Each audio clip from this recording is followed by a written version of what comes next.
Hi, I'm Wesley and I would like to welcome you again to another episode of Cooking for the Yum of It.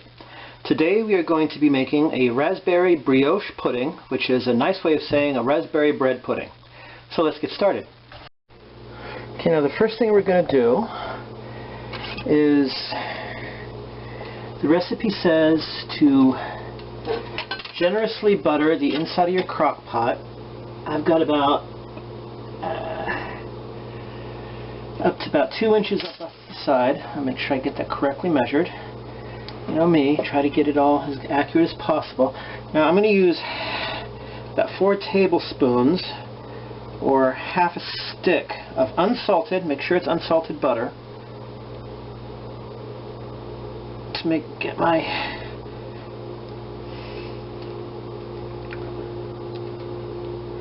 probably not going to need the entire 4 tablespoons.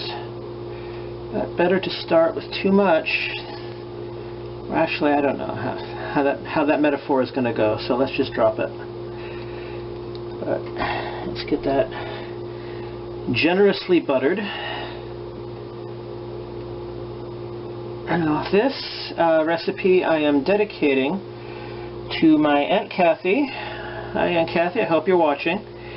And to my friend Ann Lewis, who I also hope is watching. Let me get something to put my leftover butter in so I can use this for another recipe later. Maybe I'll scramble some eggs tomorrow with it. Now, let me wipe the butter off my hands. Now let's go on to our next step. Now we are going to whisk together 3 large eggs.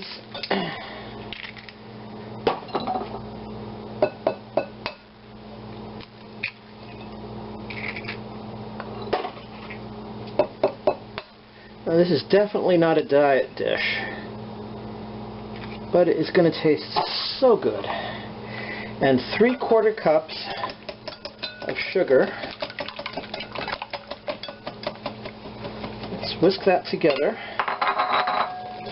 We'll keep whisking until it is pale and foamy.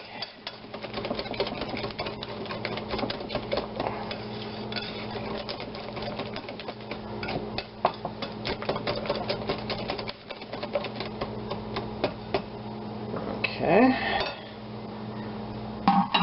Now we're going to take, what does it say here? I'm going to take 2 cups of whole milk. That's whole, not skim.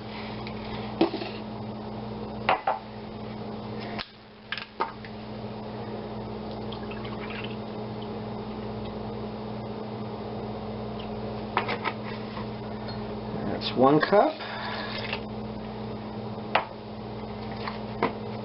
And now, I mentioned my Aunt Kathy earlier. I remember once, this is years and years ago, when we were all living in Hawaii, that we spent the Christmas and Thanksgiving and Christmas holiday at her place, and she made the most incredible bread pudding. I haven't had it since the 1970s, so now we're going to add 1 cup of heavy cream. I was just thinking also how much cream and butter and milk I've been using since I started this. It's a good thing I try to get to the gym just about every day, or my heart would have stopped long ago.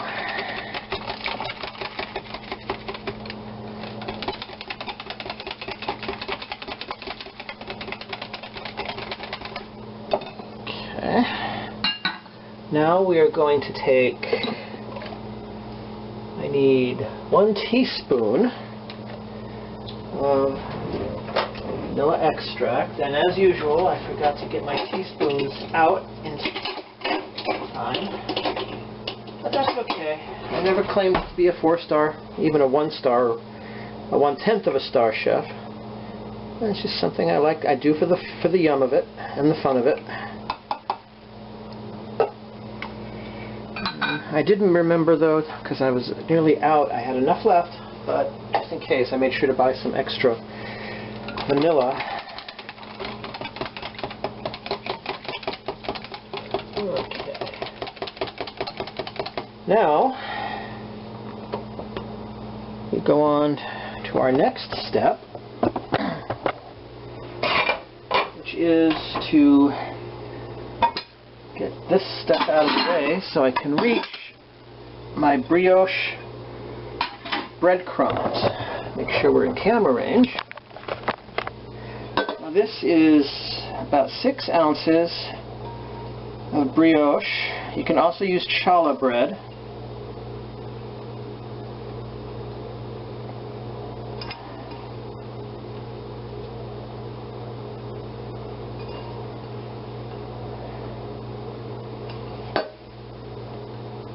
Okay. That could use, I think, a little bit more bread, so let me get another slice and a half. Okay, I added the extra slice and a half of the brioche. Now we're going to pour the milk mixture over the bread, trying to avoid as much as possible. Well, it doesn't really matter because it's all going to seep over that way anyway.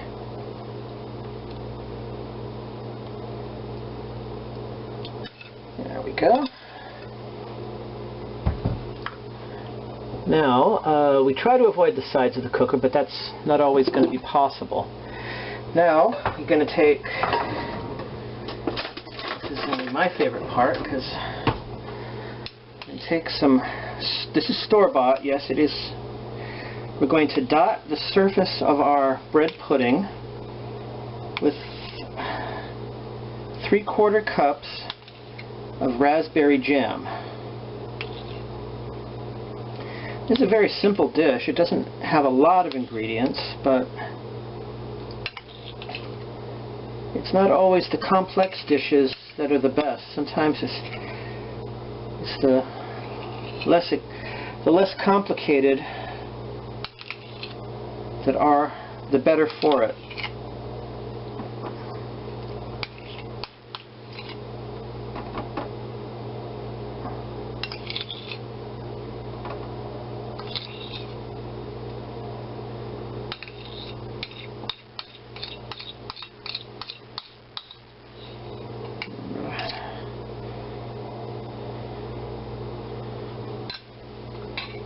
Okay, now we're going to cover our slow cooker. Ask forgiveness for getting my arm in the way, but it is a nice arm. I've been working out lately. Okay, manual. We're going to cook this on high for 3 hours. Now while this is cooking on high for the 3 hours as mentioned, we are also going to be making some Creme Anglaise, which is like a light eggy custard to use as a sauce over the bread pudding. We're going to get that done now too. Now the Creme Anglaise, we start with 1 cup each of heavy cream. Let's add that in here first.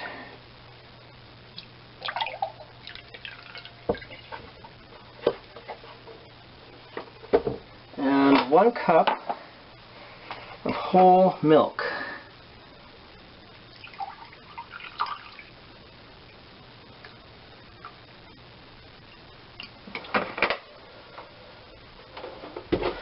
And if possible, make sure you've got your cardiologist on speed dial. Okay, now we're going to cook this on medium heat until tiny little bubbles start forming along the edges of our saucepan here. Now I need to double check something.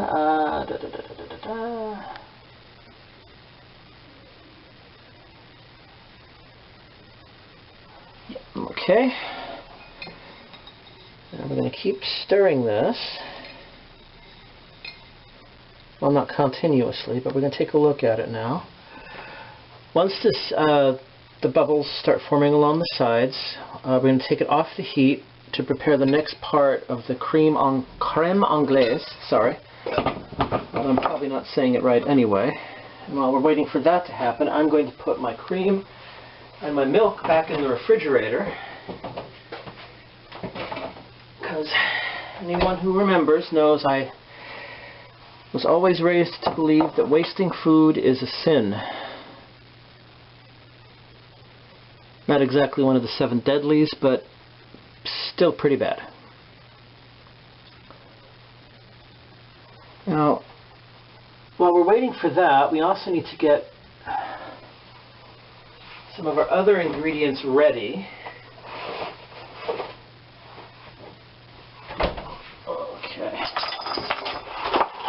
Now we're going to need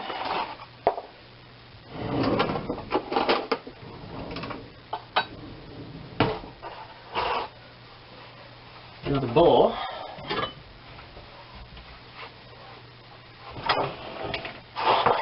And a little pause on our camera as we move it over here, because one of the ingredients we need for our Creme Anglaise, I love saying that, are 3 large egg yolks.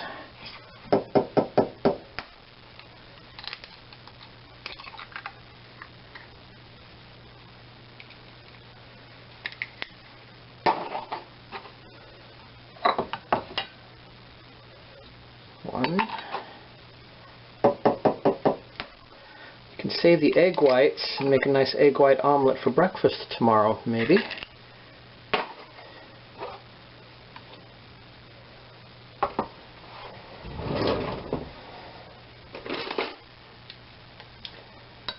Okay, sometimes the egg white just doesn't want to leave. It's really attached to the egg yolk. But that's why we have forks.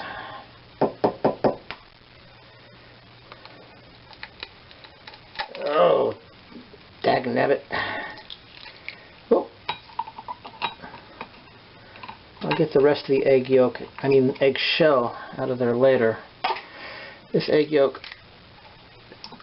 had a nice tough membrane in there. Which usually means it's pretty fresh.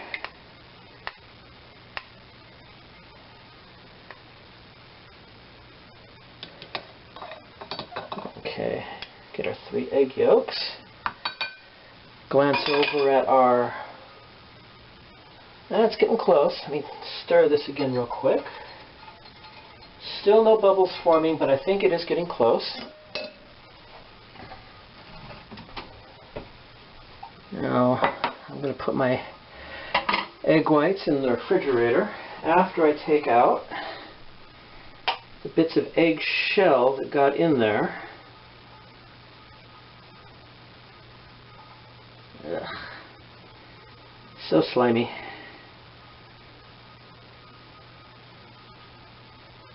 But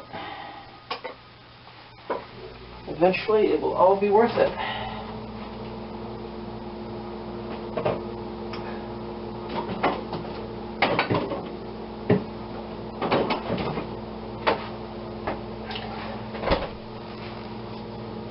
Put my eggs back. Yeah, French food uses a lot of eggs, I'll tell you. Getting close. Now some of the other, we got our heavy cream, we've got our milk, the vanilla we will add later, we've got our 3 large egg yolks, and we've got our 1/3, sorry about that, 1/3 cup of sugar.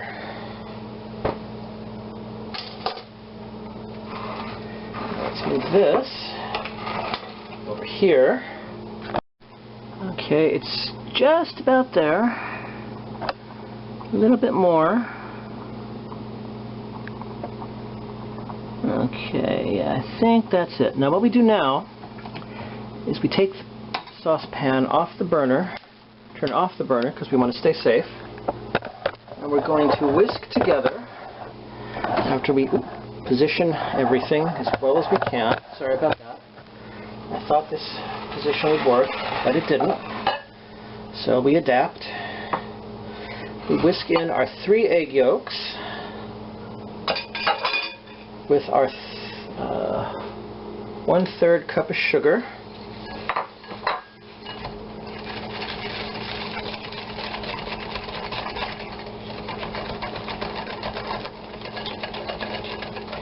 Now we want to wait 5 minutes for the milk and cream mixture to cool down slightly. Because if we don't, we're just going to make, if we don't do this right, we're going to have sugary scrambled egg yolk.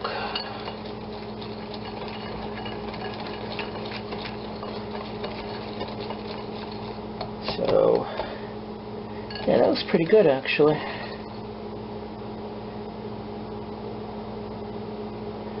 Now we're going to jump ahead. Okay, now we've got our creamy mixture of cream and milk. And we pour that in.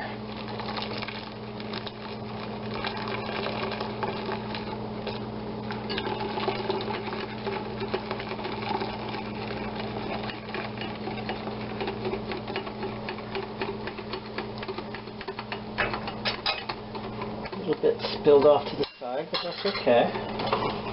Got paper towels here.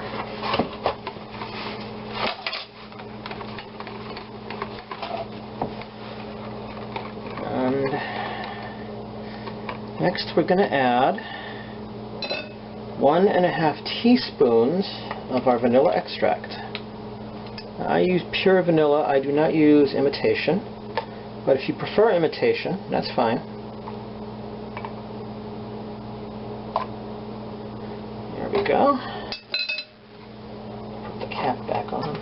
I love the way vanilla smells. Anyone ever taken the time to smell that? It's actually quite good.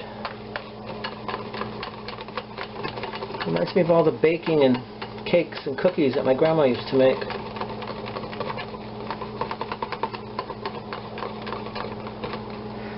Okay. Now we are going to transfer this back into our saucepan.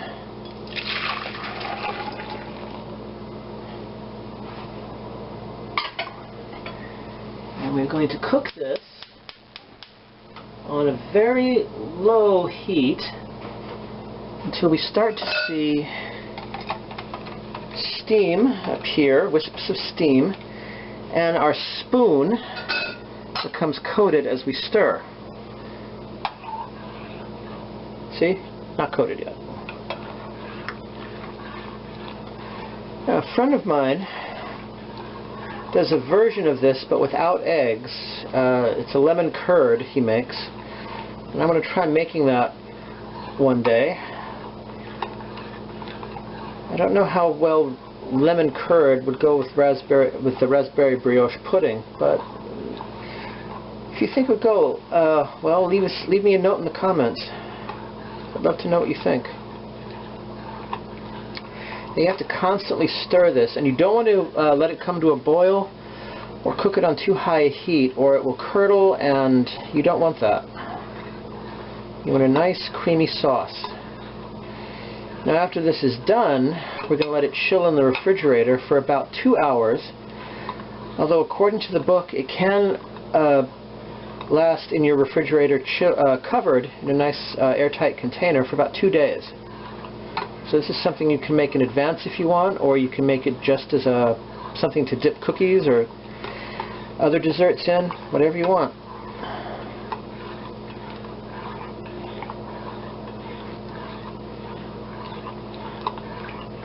And you're probably going to get bored just watching me stir, so I'm going to cut the camera out for now, and when we come back it will hopefully, I didn't mess this up, and hopefully it will be ready to go into the refrigerator to chill. Okay, I think we're just about done here. Now it's not a custard, so it's not going to stick like a custard. You'll know it's done when you start to see tiny wisps of steam. I don't know if you can see that on the video here. I don't think you can. And be careful because the spoon is hot. Run your finger down. If you can see a distinct track, I don't know if you can see that, that means it's done. So we're going to take this off, turn off the burner now. Let me get something to put my sauce in.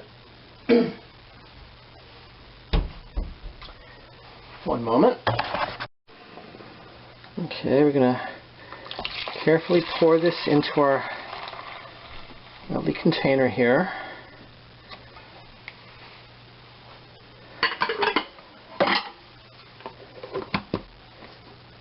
Now this is going to go into the refrigerator and used later once the bread pudding is done. So I'll see you in about 2.5 hours. Now, it hasn't been 3 hours yet. It's only been about a little over 1, but I wanted to take a look, and oh, this smells so good.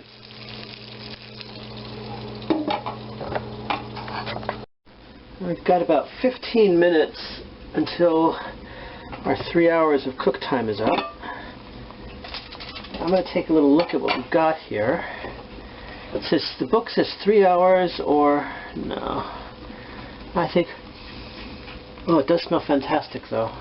But we're going to wait that last 15 minutes. Then again, I'm going to insert a knife into the center. Now, the knife comes out clean. Oh, there's a little bit of pudding on the knife, so yeah, I was right the first time. We're going to wait just a few more minutes until it's been 3 hours. Okay, it has now been 3 hours. Oh.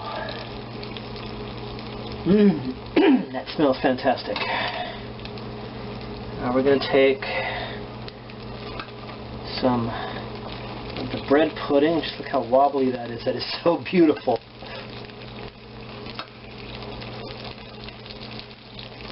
Okay. I don't know if you can hear it's almost like a sizzling sound. Now, let's just move this around here. Now we're going to add the Creme Anglaise. Just a little bit.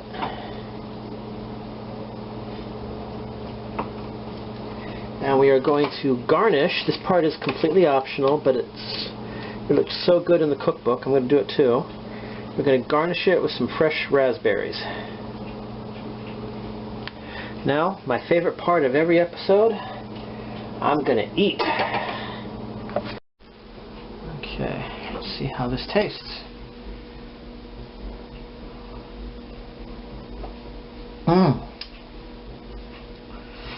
Oh, that is so... You can definitely taste the raspberries. It's just so smooth. It melts in your mouth. It is just so fantastic. Now let's get one with a piece of raspberry there. Oh, it's a little hot. But oh, it's just... It literally melts in your mouth. It's just so fantastic. Anyway, that is my raspberry brioche pudding. Oh, it's going to be very difficult not to eat all of it tonight. So anyway, I hope you get a chance to try making this yourself. You will not regret it. And until next time, always remember, eat and enjoy.